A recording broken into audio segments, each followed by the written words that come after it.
કે ગોપાલભાઈ આમ આદમી પાર્ટીને ક્યારે ઊભી નહીં થવા દે। ગોપાલભાઈએ કોઈ કોન્ટેક્ટ ત્યાં તો નથી કર્યો, પણ અમને વચ્ચે જાણવા મળ્યું હતું પ્રવીણભાઈની મુલાકાત કરવાની ટ્રાય કરીને મુલાકાત ન આપી। મુલાકાત ન આપી એ ખબરને એમને ટ્રાય કરીને એ પણ અમે જેલમાં ગયા પછી 2 મહિના પછીની ટ્રાય હતી। આ 2 મહિના સમયગાળા દરમિયાન ક્યાં હતા? બીજું કે એને નથી આવવા દીધા, પરંતુ જે વકીલો પાર્ટી તરફથી છે કમસે કમ વકીલોને તો મોકલવા હતા। એનાથી આગળ વાત કરીએ, અમારા કેસમાં શું ચાલી રહ્યું છે પરિવારને પૂછવાની ટ્રાય નથી થઈ।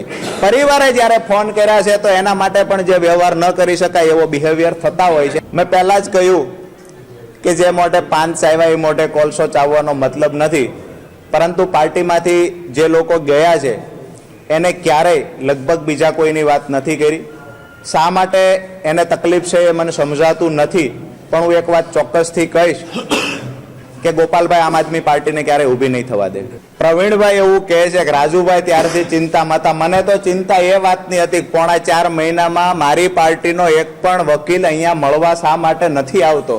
મને ચિંતા એ વાતની હતી કે મારા ફાધર જ્યારે પાર્ટીના સંગઠન મહામંત્રીને ફોન કરીને કહે છે કે રાજુભાઈના સમાચાર છે કે તમારે કોઈએ જેલે મળવા જવાનું છે, મારા ફાધરને કહેવામાં આવે મનોજ છોરઠિયા દ્વારા ગોપાલભાઈના કહેવાથી કે રાજુ કરપડા જેલમાં બેઠા બેઠા ગમે એટલા મેસેજ આપે, અમે લોકો નવરા નથી, અમારે 50 પ્રકારના કામ છે।